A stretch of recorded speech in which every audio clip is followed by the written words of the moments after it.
نحمده ونصلي على رسوله الكريم اما بعد فاعوذ بالله من الشيطان الرجيم بسم الله الرحمن الرحيم رب اشرح لي صدري ويسر لي امري واحلل عقدة من لساني يفقهوا قولي۔ ایک حدیث میں آتا ہے کہ قیامت کے دن ایک آواز دینے والا آواز دے گا، عقل والے لوگ کہاں ہیں، عقل والے کہاں ہیں؟ لوگ پوچھیں گے کہ عقل والے کون ہیں؟ جواب دیا جائے گا وہ لوگ جو اللہ کو کھڑے بیٹھے اور لیٹے یاد کرتے تھے اور آسمان و زمین کی تخلیق میں غور کرتے تھے اور کہہ اٹھتے تھے خدایا تو نے ان کو بیکار نہیں بنایا، تو پاک ہے، بس ہم کو جہنم کے عذاب سے بچا لے۔ یہ ہیں عقل والے جن کا ذکر ان کے اندر فکر پیدا کرتا ہے کہ یا رب آخرت کے عذاب سے بچا لے، یعنی وہ سارے غور و فکر کے نتیجے میں اللہ کی عظمت اور ہیبت کے قائل ہوتے ہیں، فوراً ان کو اپنی آخرت اور انجام کی فکر ہونے لگتی ہے۔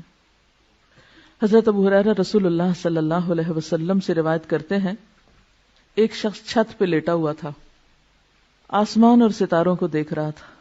دیکھتے دیکھتے اس کے دل پر اللہ کی ایسی ہیبت آئی، ایسا عظمت کا احساس ہوا کہ بولا خدا کی قسم مجھے یقین ہے کہ تمہارا پیدا کرنے والا کوئی ہے، تم خود نہیں بنے۔ یعنی ستاروں کو دیکھ کے وہ کہتا ہے اے اللہ تو مجھے بخش دے، تو جو بھی ہے تو مجھے بخش دے۔ اسے کوئی پتہ نہیں کہ پیغمبر کون ہے، کتاب کیا ہے، کچھ نہیں، وہ صرف نشانیوں کو دیکھ کر اپنے رب کو پہچان رہا ہے، کیونکہ جو واقعی اللہ کی عظمت اور ہیبت اور قدرت اور کمال کو جان لیتا ہے نا، تو اس کے دل میں پہلا خیال یہ ہے کہ اللہ پھر تو مجھے بخش دے، مجھے معاف کر دینا، میں بہت چھوٹی چیز ہوں، بہت گناہ گار ہوں۔ جب کوئی اللہ کی قدرتوں کو دیکھتا ہے تو اس کو اپنی کوتاہیاں یاد آتی ہیں نا، اپنا آپ حقیر نظر آتا ہے، اور جو اللہ کی قدرتیں نہیں دیکھتا اس کو اپنی ہی بڑائیاں اور اپنے ہی آرٹ اور اپنی ہی ذہانتیں اور اپنے ہی کمالات پھر اس کی نگاہوں میں سمائے رہتے ہیں، میں یہ بھی ہوں اور میں وہ بھی ہوں اور میں ایسا بھی ہوں اور میں ویسا بھی۔ یہ سارے تکبر نتیجہ ہے اس بات کا کہ ہم نے اپنے رب کو نہیں پایا، پھر سارا وقت دھیان اپنی ہی تعریفوں اور اپنے ہی کمالات کی طرف لگا رہتا ہے۔ تو اس میں ایک اور بات یہ بھی پتہ چلتی ہے کہ تنہائی میں یاد کرنا رب کو اور اپنے انداز میں یاد کرنا اور واقعی یاد کرنا، کسی رٹے رٹائے جملے کی شکل میں نہیں یا کسی بنے بنائے سانچے کے طریقے پر نہیں، بلکہ حقیقی معنوں میں رب کو یاد کرنا۔ اسی لیے ایک حدیث میں آتا ہے کہ جو شخص تنہائی میں اللہ کو یاد کرے وہ ایسا ہے جیسے اکیلا کفار کے مقابلے میں چل دیا ہو۔ جو شخص تنہائی میں رب کو یاد کرے وہ ایسا ہے جیسے اکیلے ہی یعنی دشمنوں سے لڑنے کے لیے چل پڑا ہو، یعنی اس کا مقام اجر و ثواب کے اعتبار سے اتنا بڑا ہے۔ ایک اور حدیث میں آتا ہے 7 آدمی وہ ہیں جن کو اللہ تعالی قیامت کے دن اپنے عرش کے سائے میں جگہ دے گا، جس دن اس کے سائے کے سوا کوئی سایہ نہ ہوگا، کوئی سایہ نہ ہوگا۔ اور ان میں سے ایک شخص کون ہوگا؟ جو تنہائی میں اللہ کو یاد کرے اور اس کی آنکھوں سے آنسو بہ پڑے، کوئی نہیں ہے اس کے پاس، اکیلا ہے، وہ اپنے رب کو اس طرح پہچانتا ہے، اپنے رب سے اتنا قریب محسوس کرتا ہے کہ اپنی کوتاہیوں پہ نظر پڑتے ہی رو پڑتا ہے، یا اللہ میں گناہ گار ہوں، پاک تو صرف تو ہے، ہر عیب اور ہر خطا اور ہر کمزوری سے پاک صرف تیری ذات ہے، مجھ میں تو بہت غلطیاں ہیں، تو مجھے معاف کر دے۔ اسی لیے ایک اور حدیث میں آتا ہے، حضرت عائشہ رضی اللہ تعالی عنہا فرماتی ہیں نبی صلی اللہ علیہ وسلم نے فرمایا اللہ کی وہ مخفی یاد جس کو فرشتے بھی نہ سن سکیں، یعنی اتنی گہرائی میں اللہ کی یاد اور اللہ کی طلب کہ جس کو فرشتے بھی نہ سن سکیں، اس کا ثواب 70 درجہ زیادہ ہے۔ ٹھیک ہے زبان سے بھی ذکر کرنا چاہیے، بلند آواز سے بھی کرنا چاہیے، لیکن تنہائی میں جب کوئی نہ ہو، صرف آپ ہوں اور آپ کا رب ہو، اور واقعی پھر دل کے پورے تاثر کے ساتھ یاد کر کے روئیں، وہ چیز ہر ریاکاری سے پاک ہوتی ہے، ہر دکھاوے سے، کیونکہ اس میں آپ دیکھیں آپ اتنے قریب ہیں نا، آپ دل ہی دل میں سرگوشیاں کر رہے ہیں اپنے رب سے۔ عموماً آپ نے دیکھا ہوگا بچہ دوڑا آتا ہے آ کے ماں کے کان میں بات کرتا ہے، بہن بھائیوں کو بھی نہیں بتانا چاہتا، باپ کو بھی نہیں بتانا چاہتا، کبھی آپ نے دیکھا ہوگا چھوٹے بچوں کو صرف ماں کے کان میں. اب بھی کبھی میری بیٹے سے چھوٹے سے بات ہو نا تو وہ فون پر بھی سرگوشی شروع کر دیتا ہے, اور اتنا پیار آتا ہے نا کہ کچھ چیزیں ہوتی ہیں وہ صرف ماں سے شیئر کی جاتی ہیں. تو اللہ تو 70 ماؤں سے بڑھ کے پیار کرنے والا ہے, ہم کیوں نہیں اس سے سرگوشیاں کرتے؟ کیونکہ سرگوشی انسان کس سے کرتا ہے؟ جس سے سب سے زیادہ محبت ہوتی. دل چاہتا ہے انسان اس کی کان میں آہستہ آہستہ باتیں کرے جو کسی کو پتہ نہ چلے. تو جنہیں اللہ سے شدید محبت ہوتی ہے وہ اللہ سے بھی اسی طرح چپکے چپکے دل میں بھی پکارتے ہیں اس کو اور سرگوشیاں کرتے رہتے ہیں. اور پھر جب وہ ڈوبتے ہیں اندر تو واقعی ان کے منہ سے ایسے کلمات والہانہ انداز میں نکل جاتے ہیں کہ جس میں اللہ کی بے پناہ حمد ہو. عبادہ بن صامت نے آپ سے روایت کیا ہے رسول اللہ صلی اللہ علیہ وسلم سے کہ بہترین ذکر خاموش ذکر ہے, یعنی جس میں اللہ کی یاد ہے اور غور و فکر بھی اللہ کی تخلیق پر ہو رہا ہے. اور بہترین رزق وہ ہے جو کافی ہو, کفایت کرے. ایک حدیث کے مطابق آپ نے فرمایا اللہ کو ذکر خامل سے یاد کیا کرو.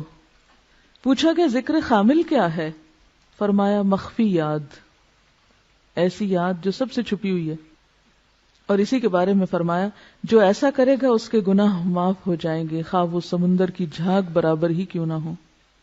تو یہ جو صحابی کے منہ سے الفاظ نکلے تھے یہ کوئی معمولی الفاظ نہیں تھے, انتہائی محبت بھرے اور اللہ کی شدید محبت میں ڈوبے ہوئے الفاظ ہیں. ربنا ولک الحمد حمدا کثیرا طیبا مبارکا فیہ, یعنی جیسے بس نہیں چلتا کہ اور کیا کیا کہہ ڈالے. اسی لیے اللہ تعالیٰ نے 30 فرشتے مقرر کیے کہ تم اٹھاؤ اس کے ثواب کو, تم لکھو اس کو. حضرت عبداللہ بن ابی اوفا رضی اللہ عنہ روایت کرتے ہیں کہ جب رسول اللہ صلی اللہ علیہ وسلم رکوع سے اٹھتے تو قوم میں یہ دعا پڑھتے تھے سمع اللہ لمن حمدا اللہم ربنا لک الحمد ملء السماوات وملء الارض وملء ما شئت من شیء بعد. اللہ نے سن لی اس بندے کی بات جس نے اس کی تعریف کی, اے ہمارے اللہ, اے ہمارے رب, تیری ہی لیے ساری تعریف ہے, آسمان و زمین اور ہر اس چیز کے بھراؤ کے برابر جو تو چاہے. یعنی میں تیری تعریف کر رہا ہوں اتنی جس سے آسمان بھر جائیں, جس سے زمین بھر جائے, اور پھر اس کے بعد جو بھی چیز تو چاہے بھر جائے, کیونکہ میں تو پتہ نہیں اس کے بعد اور کیا. ہم تو آسمان و زمین ہی کو جانتے ہیں نا, بس یہی نام آتے ہیں, ہمیں کیا پتہ ان آسمانوں کے پیچھے کیا ہے. اور آپ نے بہت سی چیزیں ایسی پڑھی ہوگی کہ آج کے دور میں بھی جو لوگ کائنات کا مشاہدہ کرتے چلے جا رہے ہیں ان میں سے بعض نے تو بالکل گھٹنے ٹیک دیے کہ ہم جتنا آگے جا رہے ہیں ہماری جہالت میں اتنا اضافہ ہو رہا ہے.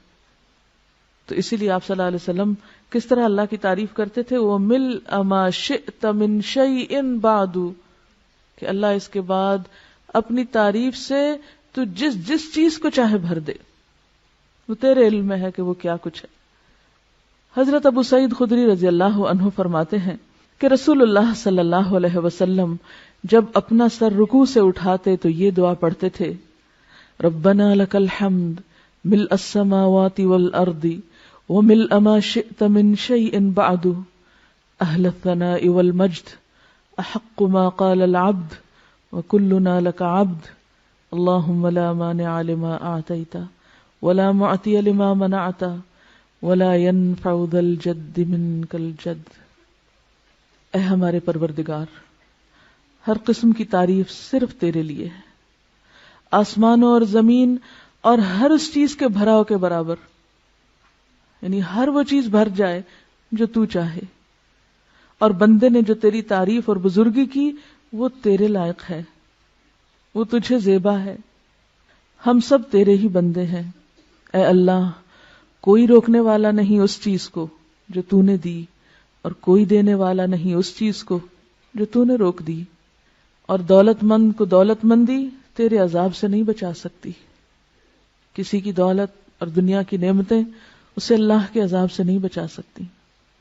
اللہ کو کسی کی دولت کی کوئی پرواہ نہیں. کس قدر خوبصورت الفاظ ہیں تعریف کے یہ, لیکن ہم اپنی لا علمی کی وجہ سے ان سے محروم ہیں.